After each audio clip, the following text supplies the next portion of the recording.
नहीं मालूम था कि विवेक किसका मर्डर करने वाला है। मालूम होता तो तू क्या करता? चिल्ड्रंस डिस्काउंट दिलवाता, 2 मर्डर का पैकेज डील करवाता, एक पे एक free.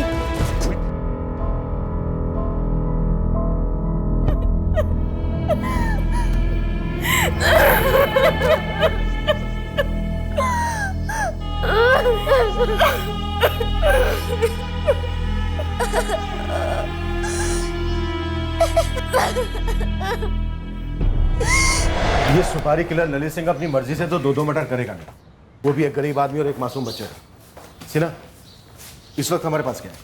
Sir driver Guddu Choubey और वो उल्टी कुमार विवेक आर्या। सर इस विवेक को उठवाकर उल्टी करवाते हैं। डेफिनेटली सिग्नल दिया गया होगा अटैक करने से पहले ललित सिंह को। स्पॉट भी तय हो कि कहाँ रुकना है और अटैक के लिए कौन सी जगह से। सर हर्ष की असली मां माधुरी और उसके पति राजकुमार को भी रूल आउट नहीं करना चाहिए। और मोहन जी और शायद उनके बेटे सनी को भी, जो पेरिस में बैठा है।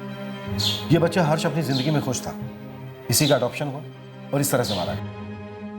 ये प्लान चाइल्ड ट्रैफिकिंग माफिया का भी हो सकता है, पर जो भी है, हमें मास्टरमाइंड और किलर दोनों को खुद निकालना है।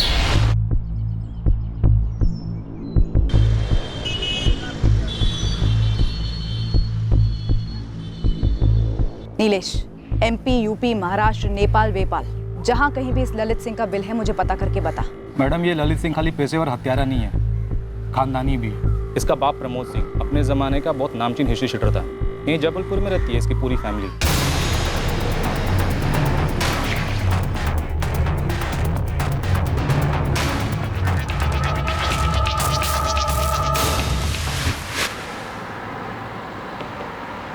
अब क्या बात करने को रह गया है सर? मेरे बेटे हर्ष को क्यों मारा? क्या मिला किसी को? शायद डील के पैसे नहीं मिले हों, इसलिए मर्डर हुआ हो। कोई ब्लडी डील नहीं था। एवरीथिंग, सब कुछ बिल्कुल लीगल था। मोहन जी से बैक चेक कीजिए प्लीज सर। और कुछ भी इलीगल हमारे कंट्री फ्रांस में अलाउड ही नहीं है, समझ रहे हैं? एक्चुअली नहीं समझ रहा हूँ स्वाति जी, क्योंकि हमारी समझ ये है कि हर्ष का मर्डर उसके अडॉप्शन और पेरिस जाने वाली बात को लेकर ही हुआ होगा। तो इसके रूट तक जाइए ना सर, और जो भी कोऑपरेशन है मैं आपको दूंगी। बेचारे को बिना बर्थ दिए मैं उसकी माँ बनी, और अब बिना उसकी परवरिश पेरेंटिंग किए मैं उसके डेथ का कारण बन रही हूँ। इससे ज्यादा और क्या हो सकता है मेरे लिए सर?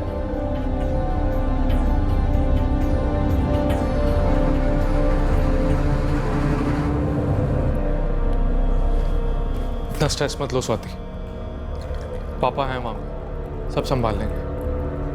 लो पानी पियो। पेट ही खराब है ना विवेक का, तो दवा दीजिए उसे। जवाब तो उसे मुंह से ही देना। विवेक भैया से क्या सवाल करने हैं आपको? वो तो बस स्वाति मेरा की हेल्प कर रहे थे हर्ष के वीजा के लिए। वीजा तो कटा है उस बच्चे का और उसके जीजा का भी। पर सर पर कुछ नहीं। अब आप लोग रास्ता छोड़ेंगे या हम शराफत छोड़ दें? ये तपन है ना, अगर इसे एक बार मैंने तेरे ऊपर छोड़ दिया ना, फिर मैं इसे खुद भी रोकूंगा तो ये रोकेगा नहीं। बिना ब्रेक वाला डंपर ट्रक है, कुचल देगा तेरी कार को। उससे सच तो नहीं कुछ लेगा ना। वो सच ये है कि मैं उस साजिश का हिस्सा नहीं था। मैंने हथियारों को कोई सिग्नल नहीं दिया। तुम लोगों के बेड़ा घाट में दाखिल होने से जस्ट पहले वहीं बेड़ा घाट के पास एक ठेले पर ललित सिंह चाय पकौड़े खा रहा था। उसे सिग्नल मिला, तुरंत वो और उसके आदमी ने तुम्हारी गाड़ी का पीछा किया, फिर हमला किया। अब हमें तो ये बता कि उसे सिग्नल किसने दिया, तूने या विवेक ने? मैं गाड़ी चलाते हुए फोन नहीं करता, मैं लेता भी नहीं हूं। मैंने फोन दिया ना आप लोगों को था, आप खुद ही देख लीजिए।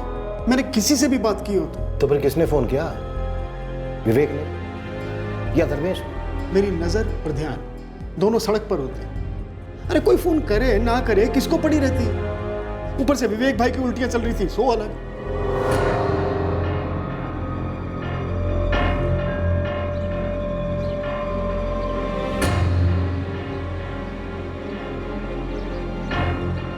सर अभी मैं कैसे आऊं? अभी तो धर्मेश और हर्ष की डेड बॉडी को लेकर उनकी फैमिली के साथ मैं नरसिंहपुर जा रहा हूं क्रियाक्रम के लिए। मैं बाद में आऊंगा तो चलेगा सर?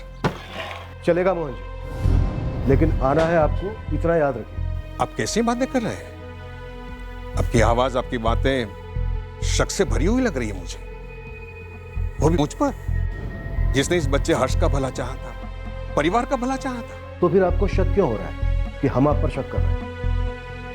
बस कुछ जरूरी सवालों के जवाब चाहिए थे। जल्द से जल्द आइए, वेट कर रहा हूं।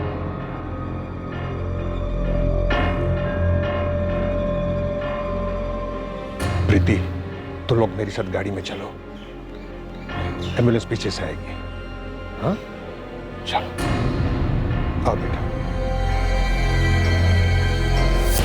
मैडम, मैंने तो ऐसी ही बात बात में लालू से कह दिया था कि हर्ष की किस्मत बहुत अच्छी है, घर वालों को 5 लाख रुपए मिले, जिसमें से आप दोनों को एक भी पैसा नहीं मिला। तो वो क्यों मिलता? जो भी किया हर्ष और डिंपल के लिए किया, प्रीति और धर्मेश ने किया, इसका एहसास था हमें। एक मिनट, कहीं आप ये तो नहीं कहना चाहती कि हमने मरवाया है मेरे हर्ष को और मेरे दामाद धर्मेश को? मेरे हर्ष, मेरे दामाद, किसी चीज पर हक जताने के पहले उसका फर्ज अदा करना जरूरी नहीं होता। हक और फर्ज, ये दोनों मजबूरी के गुलाम हैं मैडम। हर्ष की किस्मत अच्छे के लिए पलटी, इसका मतलब ये नहीं कि हमारी नीयत बुरे के लिए पलटी। ऊपर से हमारी ये फटीचर हालत, खुद एक पान खाने की औकात नहीं है हमारी, तो किसी को मारने की सुपारी क्या खाक देंगे? हाँ, और ये सब करके हमें मिलता क्या? पैसा मिलता। इस सारे फसाद की जड़ उस आदमी ने आपको कितने पैसे दिए जिसने आपसे ये कांड करवाया? एक पैसा नहीं मिला है हमें। और पैसे ही निकलवाने होते तो आसान तरीका था, जब कागज पत्री बन रही थी तभी कह देते कि ना, इतने इतने लाख रुपए दो तभी दस्तखत करेंगे, क्योंकि हमारे दस्तखत के बिना वो विलायती मैम हर्ष को नहीं ले जा पाती। और हमने दस्तखत किए। मैंने खुद अपने दोनों बच्चों को कानूनन अपनी बड़ी बेटी प्रीति को सौंप दिया, ताकि मैं इनके साथ एक नई जिंदगी शुरू कर सकूं। तो कहीं प्रीति और धर्मेश ये दोनों कोई साजिश रच रहे थे? हद कर रही हैं आप मैडम। अब हम दोनों नहीं तो वो दोनों। तो फिर कौन? कोई है तो जरूर। हमको नहीं मालूम मैडम, इसके बाद का सारा व्यवहार विलायती मैम स्वाति से प्रीति और धर्मेश ने किया था। हम तो मोहन जी को भी नहीं जानते, वो प्रीति और धर्मेश ही लेके आए थे उनको। सर, क्वेश्चनिंग के वक्त ना तो माधुरी और ना ही उसका पति राजकुमार हड़बड़ाए हुए थे। मैंने तहसील ऑफिस में पता किया तो कागजात बाकायदा बनाए हुए हैं, कोई झोल नहीं है। और ये मोहन जी, इनकी पूरे बेड़ाघाट में काफी इज्जत है। तो फिर झोल का है? इस बच्चे और इसके जीजा को टारगेट क्यों बनाया गया? सर, एक जगह हो सकती है। सर ये देखिए, जून 2015 से अगस्त 2015 तक अडॉप्शन के लीगल पेपर्स बने ताकि उसमें कोई रोक ना आए। फिर सितंबर 2015 में स्वाति मेहरा पेरिस से यहाँ बेड़ाघाट आती है बाकी की फॉर्मेलिटीज पूरी करने के लिए। अब बनता है हर्ष का पासपोर्ट फरवरी 2016 में, यानी पूरे 6 महीने बाद। सर, आज के टाइम में पासपोर्ट तो यूं बनते हैं, और उसके वीजा का काम तो अभी तक यानी कि जून 2017 तक चल ही रहा था। जबकि ड्राइवर गुड्डू ने बताया कि वो लोग वीजा के सिलसिले में कम से कम 3 बार जबलपुर अप डाउन कर चुके हैं। सर, वीजा के लिए इतना टाइम किस लिए? क्या रुकावट हो सकती है? पॉइंट बच्चों, मुझे लगता है कोई गेम खेल रहा है। एक तरफ पेरिस की स्वाति मैम, दूसरी तरफ हर्ष की फैमिली, शायद दोनों को भी मोहरा बना रहा हो। मुझे इस अडॉप्शन की लीगलिटी पर ही डाउट हो रहा है। मुझे लगता है इस अडॉप्शन के पर्दे के पीछे मकसद कुछ और ही है। गुड्डू की हम काफी धुलाई कर रहे हैं विवेक, और अब मुझे ऐसा लग रहा है बहुत जल्द तेरी बारी आने वाली है। किस लिए सर? मैं तो बस धर्मेश की हेल्प कर रहा था हर्ष के वीज़ा के लिए। लेकिन विवेक, फिर भी तेरी मदद के बावजूद 4 बार जबलपुर अप डाउन करना पड़ता है, जबकि आजकल वीज़ा प्रोसीजर मक्खन जितना आसान है। सर, अडॉप्शन केस है, फॉर्मेलिटीज अलग होती है। आप एक बार चेक तो कीजिए। वैसे ही फ्री फंड में मदद किस खुशी में की जा रही थी? सर, दोस्ती में, और सिर्फ दोस्ती में। सर, मैं खुद 5 महीने पहले तक पेरिस में काम कर रहा था, एक रेस्टोरेंट मैनेज कर रहा था, और सनी वहाँ अक्सर आया करता था। और विदेश में सर, जब एक इंडियन दूसरे इंडियन से मिलता है तो अच्छी दोस्ती हो जाती है।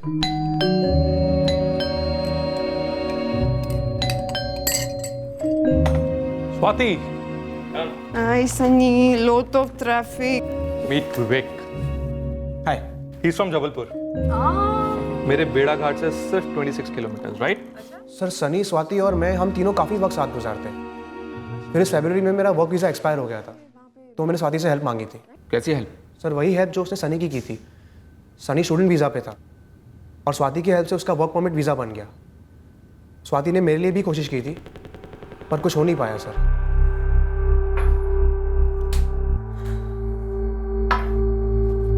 I'm sorry, Vivek.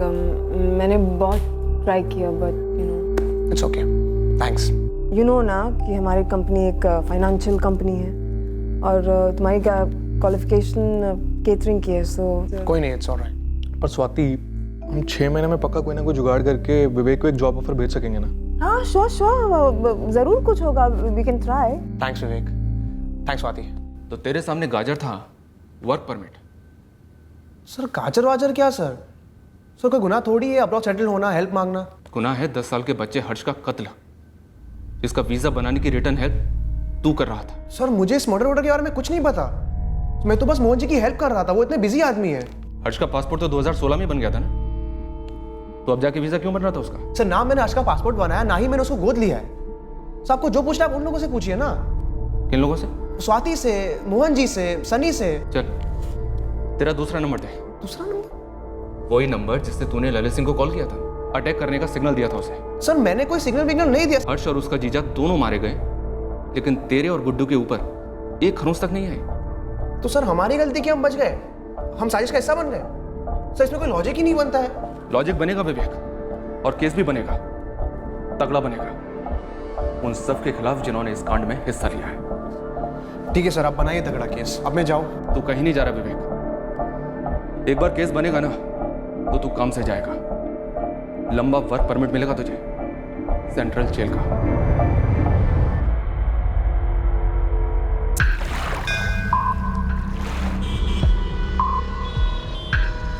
इस ललित सिंह की माँ यहीं जबलपुर में रहती है। बाप कहाँ है उसका?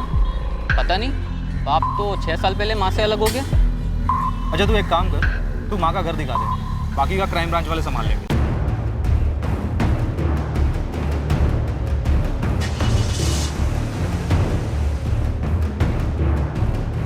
तू लोकेशन पर ही है ना नीलेश? हाँ एकदम ऑन द स्पॉट मैडम। ये ललित की माँ भी मार्केट से घर लौट रही है। वहीं कील गाड़ कर खड़ा रहे, हम 20 मिनट में पहुंच रहे हैं।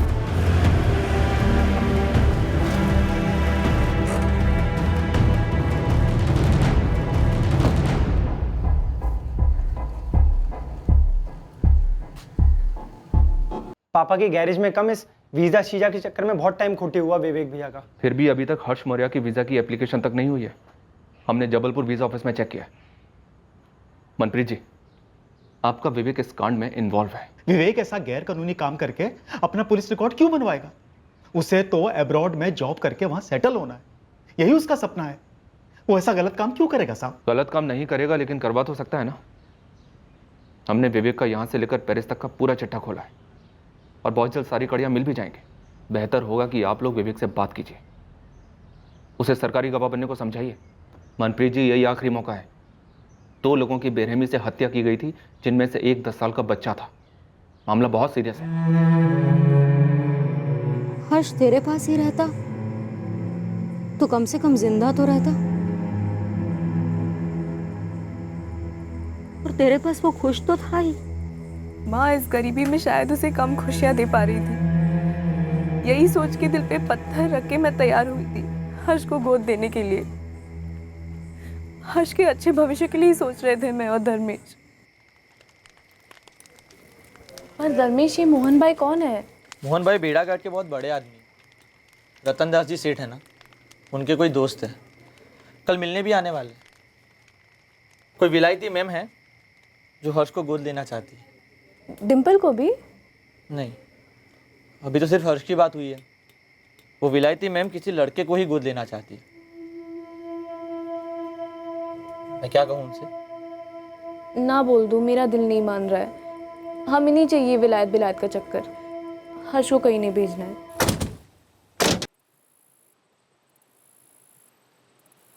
धर्मेश, तुझे पता है पेरिस कहाँ है? दुनिया का सबसे खूबसूरत शहर है। अस्पताल मुफ्त, पढ़ाई मुफ्त।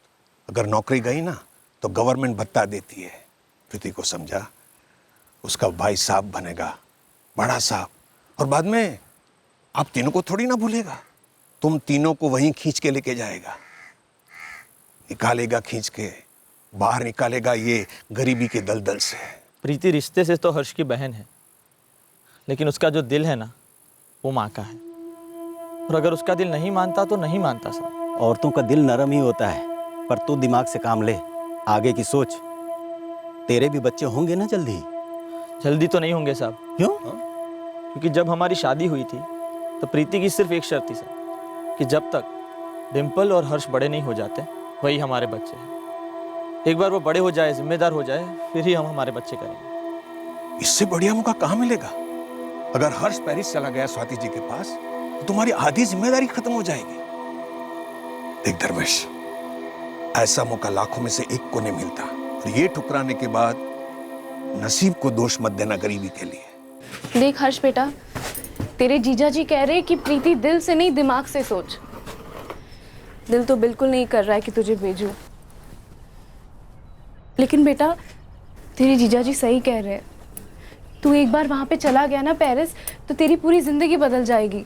तुझे अच्छा पढ़ने को मिलेगा, अच्छा खाने को मिलेगा, सब अच्छा होगा तेरे लिए। मुझे तुम्हारे साथ, डिम्पल के साथ और जीजा जी के साथ रहना ज्यादा पसंद है। तो हमारे लिए अपनी अच्छी किस्मत छोड़ देगा? मैंने कहा ना, मैं कहीं नहीं जाऊंगा। दीदी मत भेजो ना हर्ष भैया को। देख डिम्पल, तेरे जीजा जी और मेरे पास कुछ नहीं है तुम दोनों को देने के लिए। दीदी मुझे कुछ नहीं चाहिए, मुझे हर्ष भैया यही चाहिए, मत भेजो उसे। देखो तुम दोनों नाटक करना बंद कर दो। हाँ, अगर मैं और तेरे जीजा जी तुम दोनों के भले के लिए नहीं सोचेंगे तो और कौन सोचेगा? देख हर्ष बेटा, हम तीनों के लिए भी आसान नहीं है तेरे बिना जीना, लेकिन एक बार तू वहां पे चला गया ना तो तेरे लिए सब कुछ आसान हो जाएगा। और फिर तू एक दिन डिम्पल को भी अपने पास ही बुलाएगा ना, है ना? लेकिन वो तो अभी भी अपने पास ही है ना, मत भेजो उसे। डिम्पल, तू नहीं चाहती कि तेरा भाई बड़ा आदमी बने, बड़ा अफसर बने? अरे गाड़ियों में घूमेगा ये वहां पे, और फिर एक दिन तेरा भाई अपनी प्यारी सी डिम्पल को भी लेके जाएगा ना अपने साथ। क्यों हर्ष? नहीं, मैं भाई को कहीं नहीं जाने दूंगी। देख बेटा, डिम्पल छोटी है, उसे समझ में नहीं आ रहा है कि ये मौका कितना बड़ा है तेरे लिए। लेकिन बेटा तू तो समझदार है ना, तुझे पता है ना कि मैं तेरे भले के लिए बोल रही हूँ। बेटा मान लेना मेरी बात।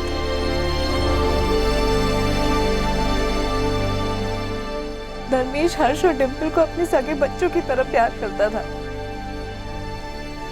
और हर्ष ने तो अभी तक ठीक से दुनिया भी नहीं देखी थी। किसी ने कैसे दुश्मनी निकाली हमसे? माँ क्या हो गया ये?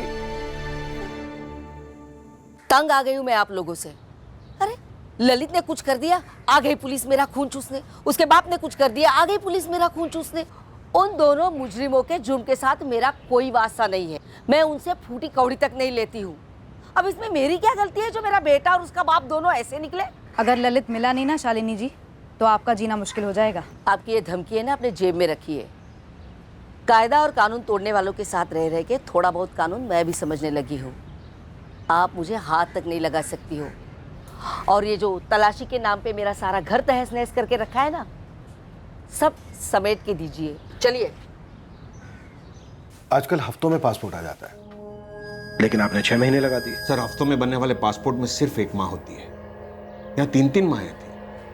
पहली जन्म देने वाली माँ माधुरी, दूसरी पालने वाली माँ समान बहन प्रीति, और तीसरी नई नई कानूनी माँ पेरिस वाली स्वाति जी।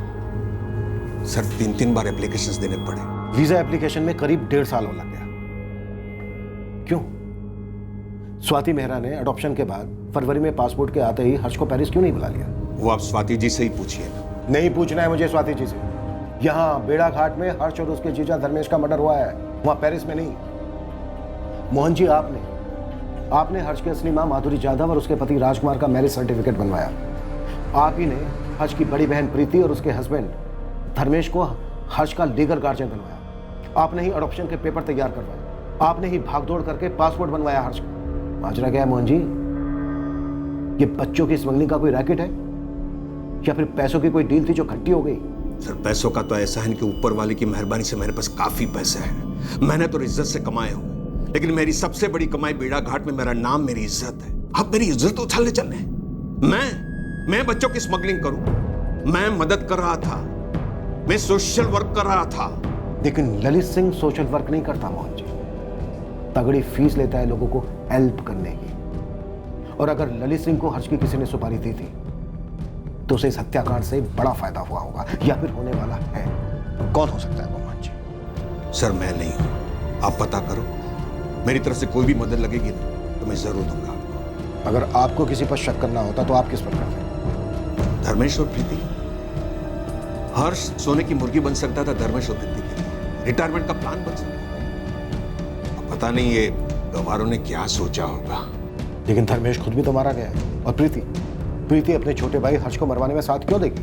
ऐसा भी हो सकता नहीं कि धर्मेश ने अकेले ने प्लान बनाया हो, प्रीति को कुछ पता ही ना हो, अंधेरे में हो। और वो क्या नाम, ललित फलित, दोनों के बीच में अनबन हो। सब वो कहावत है ना, जहां 4 पैसे वहां 8 तलवारें।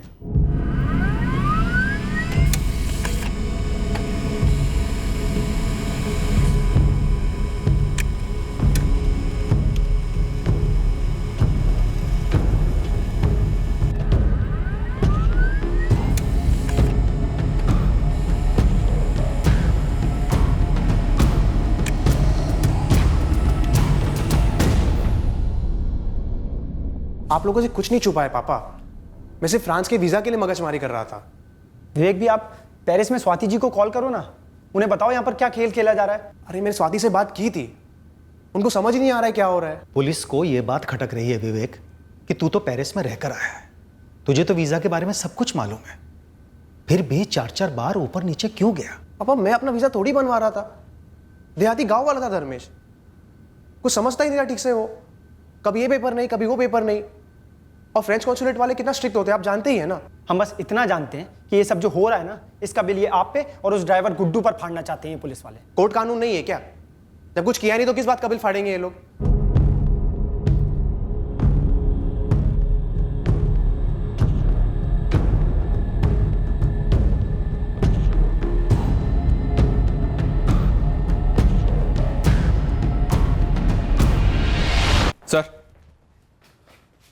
सर इस धर्मेश के कॉल रिकॉर्ड्स में किसी भी तरह की प्लानिंग की कोई हिंट तक नहीं है। प्रीति, माधुरी और माधुरी का पति राजकुमार, सबके फोन रिकॉर्ड्स क्लीन है सर। फिर किसने की इस कांड की प्लानिंग? सर मोहन रावत के इस वाले नंबर के कॉल रिकॉर्ड्स में तो कुछ भी शक करने जैसा नहीं है। अब इनके पास कोई दूसरा नंबर है या नहीं ये फिलहाल हमें पता नहीं है। रतन दास के फोन रिकॉर्ड्स भी मंगवाए ना, जिसने हर्ष का नाम सजेस्ट किया था मोहन को। रतन दास के कॉल रिकॉर्ड्स की पूरी तरह से स्कैनिंग की सर, पर कुछ नहीं मिला। तो फिर बचा कौन? सर इस सुपारी किलर ललित सिंह की मदर शालिनी सिंह, उसके फोन रिकॉर्ड्स में से उसकी बहन रचना राठी का नंबर मिला है। ये देखिए सर, यहीं जबलपुर में रहती है, इसके घर के बाहर भी एक टीम तैनात कर दी है। हो सकता है ललित सिंह इसके घर छुपने आए। इस केस से जुड़े सारे सस्पेक्ट हैं हमारे पास, लेकिन कहीं से कोई एंगल बन नहीं रहा है। हो सकता है इनमें से कोई झूठ बोल रहा हो, या फिर असली कल्प्रिट इनमें से कोई हो ही नहीं। मंजू, धर्मेश और प्रीति ने मिलकर कुछ किया हो, ये वाला एंगल? सर वो एंगल टटोला मैंने प्रीति से बात की। जो कागज पत्री वो लोग बोलते वो सारे धर्मेश लेके जाता था जबलपुर हर्ष के साथ। कभी इस कागजात पे दस्तखत करने, कभी उस कागज पे दस्तखत करने। तुम लोगों को कभी लगा नहीं कि स्वाति जी ने 2015 में हर्ष को अडॉप्ट किया था और 2017 जून तक उसके वीजा के पेपर्स बन ही रहे थे? तुम लोगों ने कभी पूछताछ करने की कोशिश नहीं की विवेक आर्य या मोहन भाई से? हमें मालूम नहीं था कि इसमें इतना समय नहीं लगता है। अगर मालूम होता तो शायद पूछ भी लेते, लेकिन हमें कुछ नहीं मालूम था। जो भी वो लोग बोलते गए वो हम करते गए। इस वक्त तो हम हर चीज हर्ष से जोड़कर देख रहे हैं, पर हो सकता है कि असली निशाना धर्मेश था। क्या धर्मेश की नरसिंहपुर गांव में कोई दुश्मनी थी, कोई झगड़ा वगड़ा रहा हो? नहीं, धर्मेश बहुत ही सीधे थे, किसी के साथ कोई बैर नहीं था। मैं तो समझ में नहीं आ रहा है कि धर्मेश और हर्ष को मार के किसी को क्या मिल सकता है। सर नरसिंहपुर में अच्छी खासी फील्डिंग करवाई मैंने, पर धर्मेश का किसी के साथ भी कोई झगड़ा वगड़ा निकल कर नहीं आया। पर मंजूर सुपारी दी गई, और वो भी ललित सिंह को, मतलब महंगी सुपारी थी सर। अब अगर इस सुपारी से किसी को कोई फायदा नहीं था तो फिर ये सुपारी दी क्यों गई? घूम फिर के सुई हमारी पहली थीसिस पे लौट रही है, मिस्टेकन आइडेंटिटी। पुराने पेशेवर हथियारों से भी कई बार गलत निशाना लगा है, हो सकता है इस बार भी वही हुआ। अब इसका जवाब तो सिर्फ ललित सिंह ही दे सकता है सर।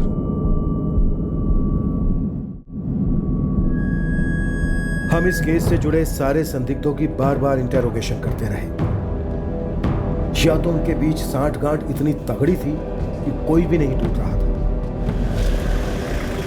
या फिर ये एक मिस्टेकन आइडेंटिटी का ही केस था। हम दावे के साथ कुछ नहीं कह पा रहे थे।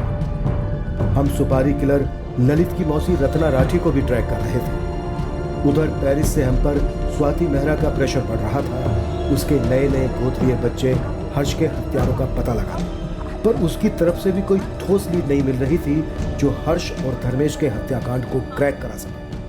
हमारी कंफ्यूजन सिर्फ एक आदमी दूर कर सकता था, खुद ललित सिंह। ललित सिंह को धरने के लिए हमने पूरा जाल बिछा रखा था, बस इंतजार था उसके फंसने का।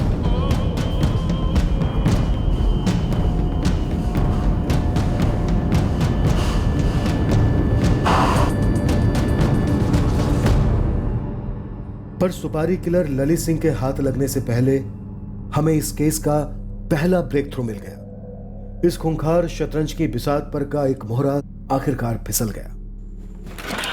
सर, गाड़ी का ड्राइवर गुड्डू टूट गया है, बोलता है बोलेगा। देर से पर दुरुस्त, देखते हैं कितना बोलता है।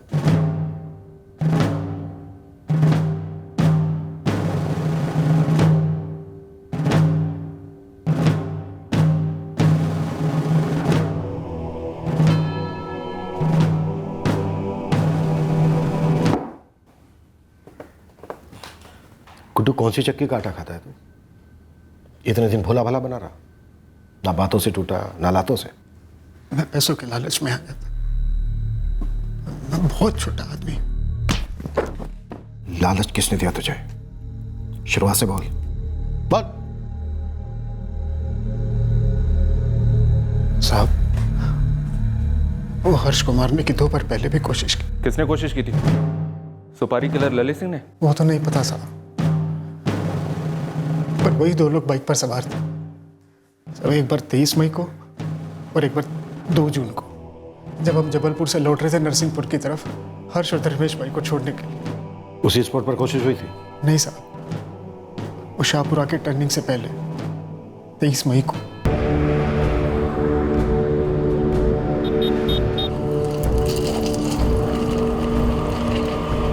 दूसरी बार नूनी बाईपास के पास 2 जून को।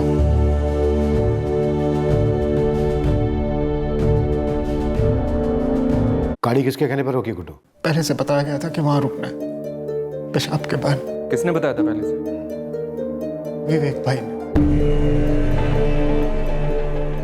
तो विवेक टूटा क्यों नहीं अब तक? मैं क्या जानूं मैडम, मुझे जैसा बताया गया मैंने हल्का होने के बहाने गाड़ी रोक दी। फिर विवेक भाई बाद में बोले, नहीं यहाँ नहीं है, अभी नहीं है। पूरी स्टोरी सुना गुड्डू। कब से प्लानिंग चल रही थी? हमारी ट्रैवल एजेंसी की सारी गाड़ियाँ वो विवेक भाई के पापा मनप्रीत सिंह जी की गैराज में सर्विस होने के लिए ही जाती। गुड्डू, नरसिंहपुर से जबलपुर आना है और रिटर्न नरसिंहपुर जाना है। अरे जब बोलो विवेक भाई, काम है, गाड़ी तो चलानी है। सिर्फ गाड़ी नहीं चलानी, बहुत बड़ा मौका है तगड़ा माल कमाने का, और मेरे साथ पार्टनरशिप का। कैसी पार्टनरशिप है भैया? 1 लाख मिलेंगे तुम्हें। 1 लाख? आराम से। करना क्या है मुझे? गाड़ी रोकना है जहाँ मैं बोलूँगा। हाँ, लेकिन कहाँ, क्यों? ऐसी जगह जो सुनसान हो, हल्का होने के बहाने गाड़ी रुकाना है। हाँ, वो तो ठीक है, लेकिन आपने बताया नहीं विवेक भैया। कोई झंझट का काम तो नहीं है ना? ठीक से करोगे तो कोई गड़बड़ नहीं होगी। तुम्हें तुम्हारे 1 लाख तुरंत कैश में मिल जाएंगे। बस इतना है कि इसके बाद तुम्हारा और मेरा कोई लेना देना नहीं होगा। इतना तो मुझे समझ में आ गया था कि मामला बच्चे को लेकर ही। मैं सच कहता हूँ मालिक, कत्ल होने वाला है, मुझे इसकी भनक तक नहीं थी। विवेक किसके कहने पर कर रहा था ये? और क्यों कर रहा था? मुझे कुछ नहीं पता मालिक। पूरी स्टोरी उल्टी कर। झूठी उल्टी की तो खून की उल्टी करेगा विवेक आर्या। सर मैं फंस गया था सर। अब फंस जाएगा, शही खोद के काट देंगे। स्टोरी बोल, स्टोरी, अपना टुकड़ा नहीं। सर ये स्टोरी पेरिस में शुरू हुई थी। स्टोरी का विलेन कौन है? स्वाति, सनी या दोनों? सर सनी ने शर्त रखी थी कि अगर पेरिस लौटना है, जॉब चाहिए, वर्क वीज़ा चाहिए, तो उसका एक काम करना होगा। तुझे यहाँ पेरिस परमानेंट रेजिडेंसी दिलाने का फुल प्रूफ प्लान है मेरे पास, और कॉन्टेक्ट भी। बस तुझे एक काम करना है, सिंपल सा काम है, तेरे लिए बाएं हाथ का खेल है, आराम से कर ले। यार सनी, कुछ भी कर दूंगा। तू मुझे पहले ये बता कि तुझे ये वर्क परमिट और परमानेंट रेजिडेंसी कैसे मिल रही है? अचानक से कॉन्टैक्ट कहाँ से मिल गया? देख विवेक, बात अपने तक ही रखना, कॉन्फिडेंशियल है, इसलिए सिर्फ तेरे को ही बता रहा हूँ। मैंने यहाँ पे परमानेंट रेजिडेंसी के लिए स्वाति के साथ कॉन्ट्रैक्ट मैरिज कर लिया। तेरे लिए भी एक लड़की ढूंढी है, फुल प्रूफ तरीका। तू भी मेरी तरह दामाद बन जा पेरिस में, ऐश करेंगे। बस उसके लिए तुझे यहाँ पे टूरिस्ट वीज़ा पे आना होगा। क्या? अबे तूने मुझे पहले क्यों नहीं बताया ये? अब बता रहा हूँ ना, लेकिन इसके बदले तुझे मेरा एक काम करना होगा। बोल ना, सुन रहा हूँ। काम क्या है? एक मर्डर करना। क्या मजाक कर रहा है यार? एक तो पहले ही वर्क परमिट को लेकर ओवर एक्साइटेड हो रहा हूँ। बोल ना, काम क्या है? मजाक नहीं कर रहा हूँ विवेक, एक मर्डर करना है। इनफैक्ट तुझे नहीं करना है, सिर्फ करवाना है। किसका मर्डर और क्यों? एक बच्चे का मर्डर। इस काम के 6 लाख अलग से दूंगा। अब बोल। यार तुम मर्डर ऐसे बोल रहे जैसे खेत की मूली काट लाना हो। इनफैक्ट उससे भी आसान। तुझे काटना नहीं है, सिर्फ खेत में से मूली कटवानी है, वो भी छोटी वाली। और तूने हर्ष की सुपारी ललित सिंह को दी? जी सर। और ये ललित सिंह तुझे किसने दिया? कैलाश ने। कैलाश? कौन कैलाश?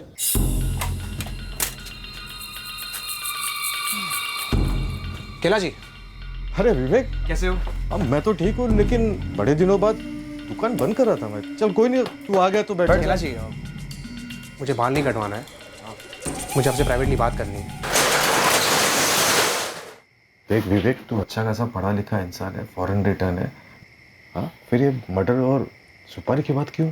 कैलाश जी, ये मर्डर मेरे लिए वीज़ा है पेरिस लौटने का, हमेशा हमेशा के लिए। विवेक, मैं तुम दोनों भाइयों को बचपन से देखते आया हूँ हाफ पैंट में। तुम्हारे डैडी मेरे दोस्त है और गैरेज भी अच्छा खासा चल रहा है। तू दूसरे देश में क्यों नहीं चले जाता? क्यों ये सुपारी के लफड़े में पड़ रहा है? मुझे सिर्फ इतना बता दो कि कांटेक्ट किसको करना है। किसको मरवाना है? कैलाश जी, किसको कांटेक्ट करना है, कितने लगेंगे और आपका कट कितना होगा? मैं आपको 1 लाख दे सकता हूँ। ठीक है, 2 लाख, जल्दी बता दो। सिंह, ललित सिंह की दी हुई सुपारी कभी खाली नहीं जाती और सुपारी देने वाले का नाम कभी बाहर नहीं निकलता। बहुत कमीना है, रिकॉर्ड है उसका, लेकिन पैसा भी उसी तरह से लेता है। 6 लाख। बच्चे का 6 लाख? बच्चा मारना हो या बड़ा आदमी, यहाँ फुल प्लेट का ही रेट लगता है। अपने यहाँ हाफ प्लेट वगैरह कोई सिस्टम नहीं है, समझा?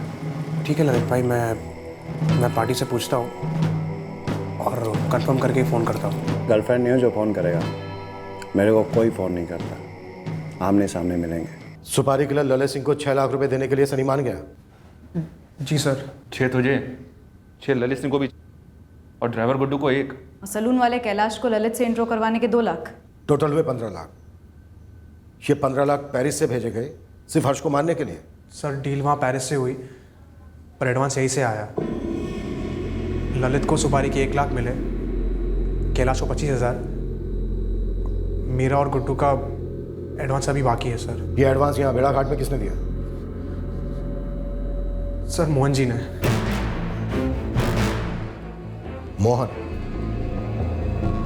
मोहन इस कांड को स्पॉन्सर कर रहा था। इसमें मोहन और उसके बेटे सनी को क्या मिलने वाला था? और वो पेरिस की स्वाति, वो स्वाति भी इसमें 100% इन्वॉल्व होगी। सर जहाँ तक मुझे पता है ये मामला अडॉप्शन का था ही नहीं।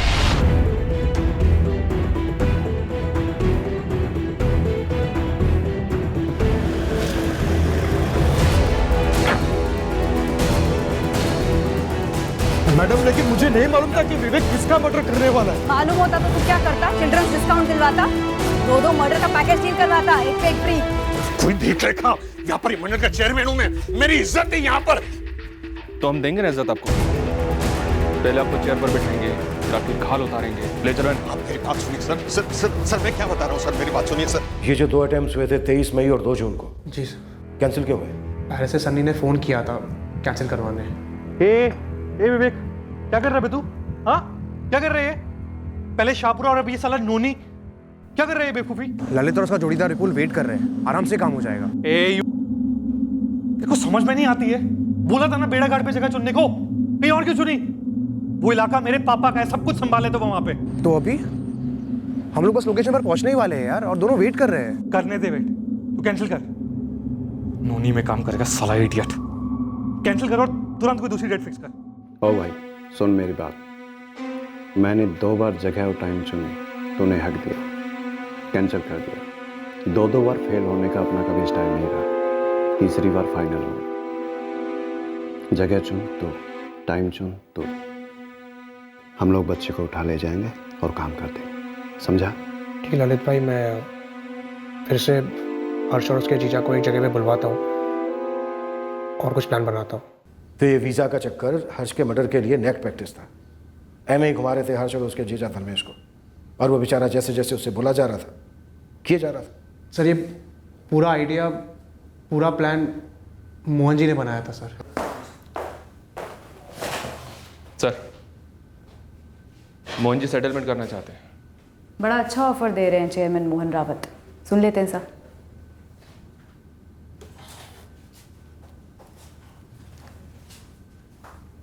सर मैं क्या कहता हूं, हम लोग आगे की सोचते हैं। हर्ष और उसके जीजा के बारे में सोचने वाला कोई है नहीं। हम यहाँ हैं, आप लोग यहाँ पर हैं, और वो जो असली खिलाड़ी वो पेरिस में, जिसको आपको छू नहीं सकते हैं। आप एक फिगर बोलो, चाहिए तो आप अंदर अंदर डिस्कशन कर लो ना, लेकिन एक दिल खुल के फिगर बोलो जो मैं दिल खुल के दे सकूंगा। एक 10 साल के बच्चे की तड़ियां बाहर निकलवाने वाला दिल की बात कर रहा है। ये अडॉप्शन किस लिए था? नाटक था कोई, है ना?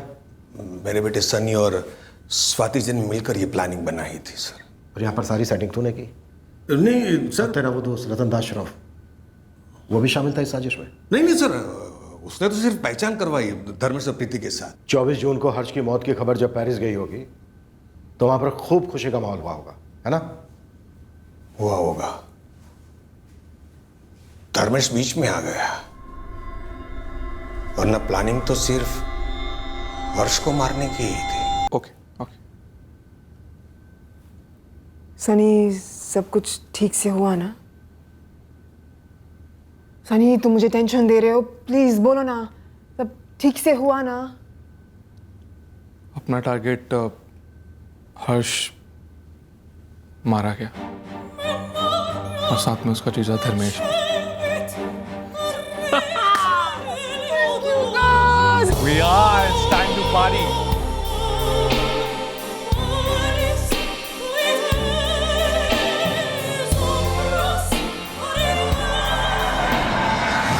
एक बच्चा जो जिसके नसीब में मौत लिखी थी, उसके जीजा जिसके नसीब में मौत लिखी थी,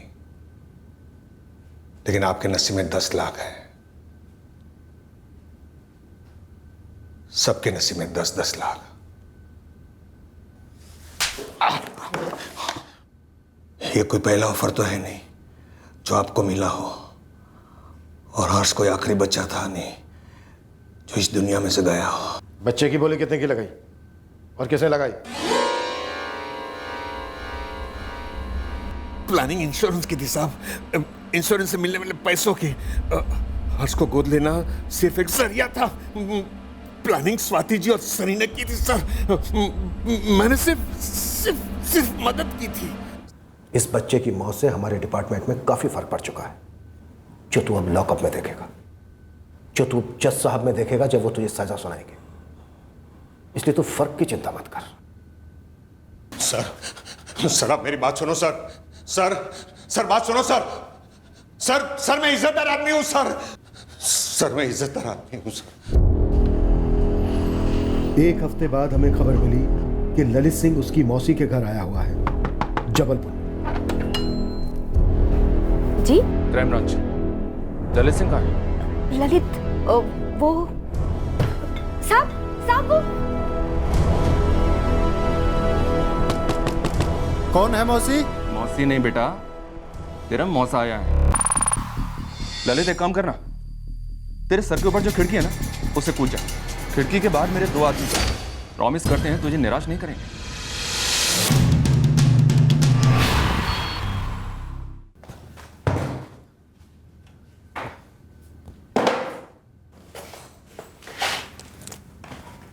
बड़ी कलाकारी दिखाई उस बच्चे और उसके जीजा पर। साड़ियां तड़ियां बाहर, क्या चाकू घुमाया है, और हमें भी घुमाया। सुपारी तो सिर्फ बच्चे के लिए था साहब, वो उसका जीजा फीजा जो भी है वो तो बेकार में हीरो बन रहा था। अपने जोड़ीदार का नंबर दे दे, उसे भी मंगवा लेते हैं, तेरी कंपनी भी हो जाएगी। ठीक है? बताता हूँ ना साहब, लेकिन वो मेरी बेल मत रुकने देना। मेरा वकील मिलेगा आपको। तेरे वकील साहब को क्यों तकलीफ दे? तेरी बेल हम ही करवा देंगे यहीं पर, इसी लॉकअप में। उसके बाद तू अंदर रहे या बाहर, क्या फर्क पड़ता है? 6 दिन, पूरे 6 दिन वो बच्चा और उसके जीजा आईसीयू में तड़पे। अब तो जिंदगी भर तड़पेगा। सर हर्ष मोरे के इंश्योरेंस पेपर में कोई झोल नहीं है, मैं लेके आता हूँ, आप खुद देख लीजिएगा। कितनी किस्त भर दी गई है? मिस स्वाति मेहरा ने पहली किस्त अदा की है। और सर मैं आपसे कहना चाहूँगा, मैंने कुछ गलत नहीं किया है, सब कुछ कायदे से हुआ है। पेपर्स तो लेके आइए एजेंट साहब, हम इंश्योरेंस कंपनी से आपसे सबसे बात करेंगे, उसके बाद ही तय होगा। पेरिस लेके ही नहीं जाने वाले थे। नहीं प्रीति, उन्होंने तुम लोगों को ढाल बनाया, खास करके हर्ष को, जीवन बीमा के 2 करोड़ रुपए के लिए। और वो जो औरत है स्वाति मेहरा, उसका हर्ष को गोद लेने का कोई इरादा नहीं था। बीमा के पैसों के लिए मार दिया हर्ष को? क्यों मार डाला मेरे भाई को? धर्मेश की जान हर्ष को बचाने की कोशिश में गई, धर्मेश को मारने का कोई प्लान नहीं था।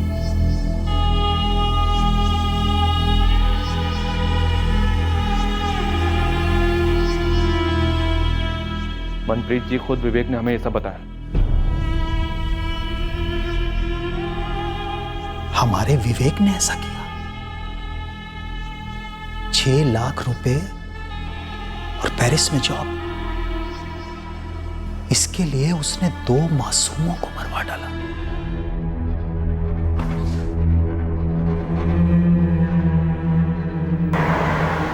इंश्योरेंस क्यों करवाया? मतलब हर्ष के बेनिफिट के लिए ही करवाया। आफ्टर ऑल हर्ष को अडॉप्ट कर रही थी मैं। आप क्या बोल रहे हैं सर? आप ऐसा ये वाहियात एलिगेशन लगा भी कैसे रहे कि मैंने इंश्योरेंस के पैसों के लिए अपने ही बेटे हर्ष को मरवाया? स्वाति मेहरा, गलतफहमी पाली तुमने और सनी ने भी कि फर्स्ट वर्ल्ड मुल्क में छुपकर बैठने की जगह मिल जाए तो इंडिया में तुम जो मर्जी जुर्म कर सकते हो, हम तुम तक कभी पहुंचेंगे नहीं। शट अप, बहुत सुन लिया मैंने। तुम्हारी ये थ्रेट्स, ये एलिगेशन मुझ पर असर नहीं करती। ऑलराइट, धमकियां मत दो मुझे। ये धमकी नहीं है, ये अगले कुछ दिनों का फोरकास्ट है तुम दोनों को। मौसम बड़ा खराब होगा, इतना खराब कि तुम अपने अपार्टमेंट में छुपकर बैठो, पेरिस के किसी मॉल, होटल या गली में शरण लो। आंधी आएगी, आंधी, और वहां से तुम्हें उखाड़कर सीधे हमारे कोर्ट में फेंक कर जाए। तुम्हारे डैड ने कहा था कि वो सब कुछ मैनेज कर लेंगे, वो ये पुलिस उनकी मुट्ठी में। एकदम मुट्ठी छोटी पड़ गई है पापा की। ये सब उस इडियट साले विवेक की वजह से हुआ है। ये सच एन इडियट। तुम्हें लगता है कि वो यहाँ तक पहुँच पाएंगे? नो ना, आई मीन फ्रांस के लॉज और इंडिया के लॉज। हाँ, आप नहीं पहुंचेंगे और पापा भी बेल पर बाहर निकल लेंगे।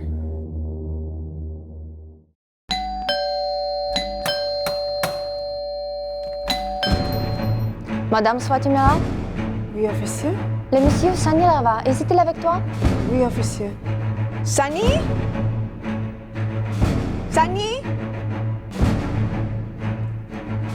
Oui, officier. Que se passe-t-il? Nous avons votre mandat d'arrêt. What happened, officers? What have we done? Quoi on nous fait? Nous avons un mandat d'arrestation. Provincial Provence Dan. Vous pouvez le lire. पहले lookout notice जारी, फिर red corner notice जारी, ताकि स्वाति मेहरा और सनी रावत के फरार होने के सारे प्रयास भंग किए जा सके। आखिर में हम प्रोविजनल अरेस्ट वारंट इशू करवा पाए और इस जोड़े को पेरिस पुलिस की टीम ने गिरफ्तार कर लिया।